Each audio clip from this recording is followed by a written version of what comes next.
We found a national champion. In fact, the Irish, two times Irish national champion, Luke Smythe.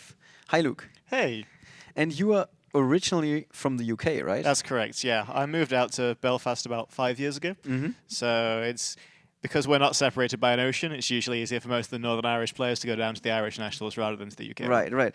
And I was being told at first that you are actually coming over for these events, which is not correct. So you're living in Ireland. I am, yes. Yes. So and I was even asking the guys that were like from Ireland, why are you letting this guy in? Because he's just winning the title. All right. So tell us how is it for you living in Ireland and playing in Ireland as well? Is it very different from the UK? It's a lot of the same kind of things. Ireland's community is a bit smaller than the UK's. Obviously, we're a bit smaller, specifically Northern Ireland, because it's a very, very small country. Yes. But I feel that makes our play groups a lot more closer knit, where everyone knows each other, Yeah. everyone's on good terms. It's generally just a good time. Okay. Yeah. So you definitely enjoy playing here as Yeah, well. no, it's great stuff. Right. And they as far as I know, they try to organize tournaments as well, like bigger local tournaments like the Irish Open and things like that. So they're trying very hard to give duelists something to do. Yeah, we have an Irish Open once every year. It's usually in the summer. Pretty much all the guys from Northern Ireland come down to Dublin. We all have an event with both us and the Southerners. Yeah. Usually some guys come over from the UK as well. Okay. I think in the past we've had guys come over from Europe too. It's Yes, generally yes, just I've it's a heard very good some time. French players even made the trip. Yeah. Yeah. And so is there any bad blood between Ireland and the UK? You on about Ireland in general, Ireland and Belfast, or Ireland and the UK? Let's or talk about both. Let's talk about both. I'd say there's a friendly rivalry between the north and the Okay, south of Ireland. okay. The Northerners, we treat winning nationals as sort of like a badge of honor. We've won it the last 4 years running, so Okay. we're kind of dreading the day when we finally have it taken off us, and the kind of the riddling that we'll get from that. Right. But no, for now we're safe. We're safe for another year, I'd say. Okay, okay. With the UK, I'd say we're on as good terms as anything. We don't really interact with them like a huge amount, Yes. but we go over for regionals and for Okay, okay. things like that So from time to time. everybody knows, like you said, not just in the local community, but you also know a lot of the guys from the UK still, I guess. All right.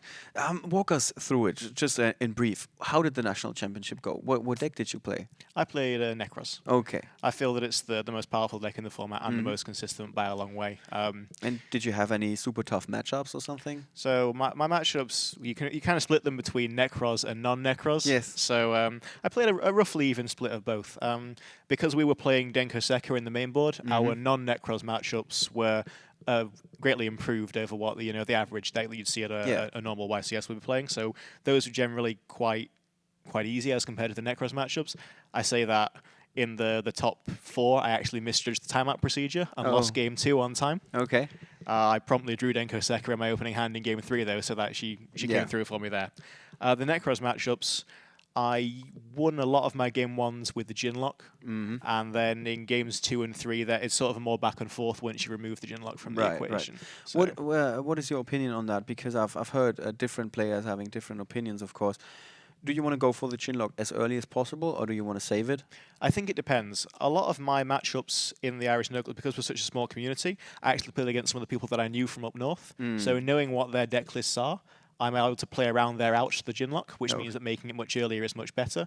Okay. Against players that I don't know their decks, making it early on is optimal only if you can remove your entire board and make sure you still have lots of cards in hand for if they remove it. Right. Otherwise, you're just going to lose to Book of Eclipse into something like Trishul. Yeah, because it does take a big initial investment. Yeah. All right. Might be an interesting question for you. Is it harder to win a national championship, a YCS, or the European championship? I suppose that depends on which national championship you're going for. I mean, Okay. the Irish national championship is pretty small as compared to a YCS, so logically it should be much easier. Okay. A YCS and the European Championship, I kind of feel that the European Championship should be much harder. There's certainly much more prestige Because attached to a European everybody had to Championship. qualify first. Yeah. As well. You don't get all of Europe's best players at every YCS, but I feel that pretty much all of Europe's Most best of them players are- turn up to the European We Championship. have seen that in Madrid, for example, which was like a much smaller event, but still all of the household names were there. So in fact, it was harder to make it to the top cut because you would constantly go up against the These really big good name players. Yeah. But then again, you don't have. I think you have less rogue decks in the European Championship compared to a Yeah, YCS. potentially. So I can see arguments for both. Yeah. All right. So, what is your expectation for this weekend? I feel that I'm going to play an awful lot of Necros, particularly if you get to the top cut. I mean, we saw the American National Championship last weekend, Necros taking up more than 50% of the top cut. Yes. So I feel that it's definitely the matchup to beat coming into the weekend. Burning Abyss is probably going to be a close second, sort of 20-25% of the American top cut was Burning Abyss. It's really interesting seeing how the decks of the format have evolved around the Necros center and how they've sort of come from their basics of just straight up Mistake and Mind Crush to playing lots of different ways to break the Necros deck. Right. What do you think about the other rogue decks that did well in America, like Ritual Beast making a big splash? Really. So yeah, Ritual Beast was something that we hadn't seen coming into this weekend. We had to make a couple of last minute changes to the side deck to accommodate for the Ritual Beast deck. Yeah, that was a big surprise. We expected more Tellarknight. Tellarknight has been a much bigger player in Ireland than it was anymore. I mean, our top cut in the Irish National Championship was, I think, 2 or 3 Tellarknight decks, so it makes a much bigger percentage there than it does here. But yeah, we were definitely very surprised by the huge Ritual Beast showing both in top 32 and it moving on to the top cut as well. Yes, they continue to do well, really, yeah. Almost had one player locked up for the World Championship with that. Yeah. All right. So, is there anything else that you want to get out there for the tournament? Is it like Irish pride on the line that you want to represent Ireland, or is it for you more like I'm representing the UK still? There's always Irish pride on the line. I think that playing as part of your friendship group comes pretty high up on that list. You know, having the pride of your friendship group is first. You know, pride of the nation is great and all. But we're always playing for Irish pride. Okay. So always. Okay. So you're gonna fly the Irish flag this weekend. I do try. Okay. Well, you heard it here first. let's see how you're gonna do well. You certainly seem to come prepared, so that's good. And we're gonna keep our fingers crossed for you. Thank you so much, and good luck this weekend. Thanks for having me.